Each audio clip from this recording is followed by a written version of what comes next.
Halo semuanya, perkenalkan saya Muhammad Baisaman Masno dengan NPM 19310114 dan partner saya. Saya Putu Amrita Ajna dengan NPM 1903101073. Di sini kami akan menjelaskan mengenai sterilisasi dan pembuatan zat.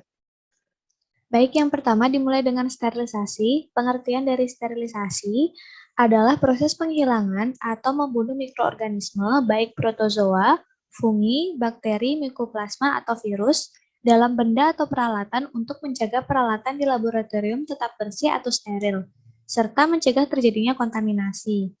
Peralatan laboratorium yang akan disterilisasi memerlukan bahan pengemas. Selanjutnya ada pasteurisasi. Pasteurisasi ditujukan untuk membunuh bakteri patogen dan mengurangi jumlah bakteri non-patogen. Tetapi, spora-spora bakteri masih bertahan pada suhu pasteurisasi. Ada dua tipe pasteurisasi, yaitu low temperature long time, disingkat LTLT, dan tipe high temperature short time, disingkat LTST.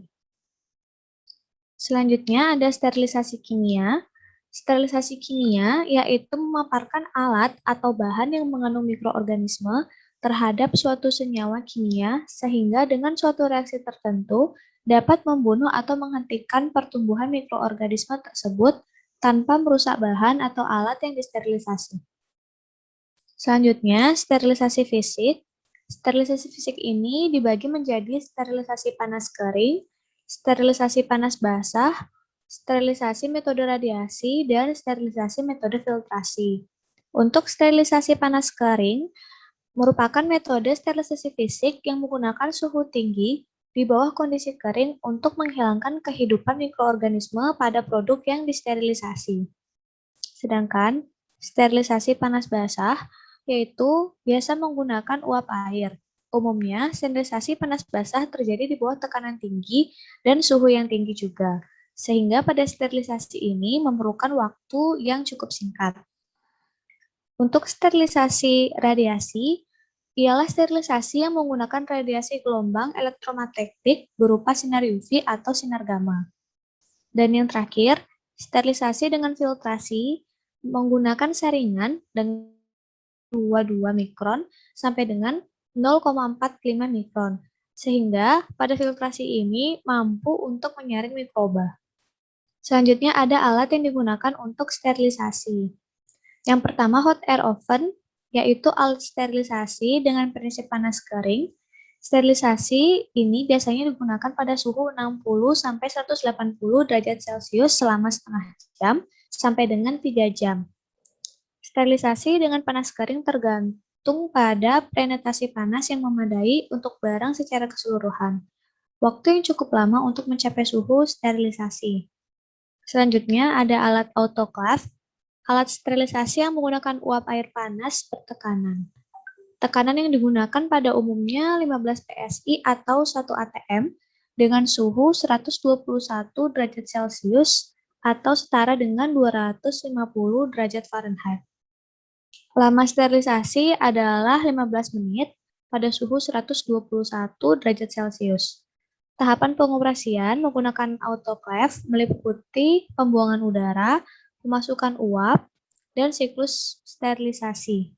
Jadi tahapnya berupa tahap pemanasan, penahanan atau penyaringan, dan juga pendinginan.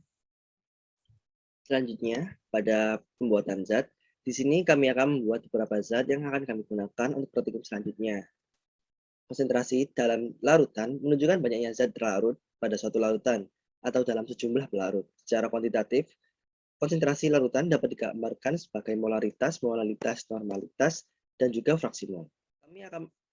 Pada percobaan kami menggunakan sterilisasi alat menggunakan dua cara, yakni yang pertama secara kimia, dengan menyemprotkan alkohol ke alat yang ingin disterilisasi, kemudian dilap dengan kapas, kemudian dengan cara fisika, yakni dengan menggunakan hot air oven sebagai media sterilisasi, yakni dengan sterilisasi udara panas kering, yang mana sebelum kami melakukan sterilisasi dengan oven, kami akan membungkus terlebih dahulu dengan kertas coklat, supaya tidak terjadi adanya kontaminasi pada alat yang akan kami sterilisasi. Pada pembuatan zat kali ini, kami akan membuat beberapa zat yang akan kami gunakan pada praktikum selanjutnya, yakni digunakan untuk pengecetan dan pengujian kandungan gula. Yang pertama adalah methylene blue, Di sini methylene blue berwarna biru digunakan untuk melakukan pengecetan pada mikroba yang kurang nampak pada proses pengamatan. Kemudian crystal violet solution di sini berwarna ungu, di mana digunakan untuk pengecetan pula. Selanjutnya Hajar crystal violet di sini dibuat dengan melakukan kombinasi dua larutan A dan B, di mana larutan A yakni crystal violet ditambahkan dengan alkohol 95% sebanyak 20 ml dan pada larutan B 0,8 gram amonium oksalat ditambahkan dengan aqueous 80 ml, kemudian saat ingin digunakan akan dikombinasi keduanya. Di sini juga digunakan sebagai pengecetan mikroba. Kemudian Lugol iodine solution dibuat dengan mengurus 1 gram kristal iodin pada 2 gram kristal kalium iodida, kemudian dilarutkan dengan aqueous 300 ml, digunakan pada pengecetan mikroba. Kemudian asid alkohol dibuat dengan mencampurkan 2 ml asam klorida 37% dan 100 ml alkohol 95%, digunakan dalam pengecetan pada mikroba. Begitu pula dengan Low-Fast methylene blue, juga digunakan sebagai pengecetan pada mikroba. Negrosin solution dibuat dengan melarutkan negrosin dalam 100 ml aqueous, lalu dipanaskan hingga 30 menit di atas water bath dan ditambahkan setengah mililiter formalin, digunakan untuk pengecetan pada mikroba. Yang terakhir adalah filling solution, digunakan untuk melakukan pengujian adanya gula, yang mana akan menunjukkan aktivitas mikroba pada suatu sampel. Sekian dari kami, terima kasih. Assalamualaikum warahmatullahi wabarakatuh.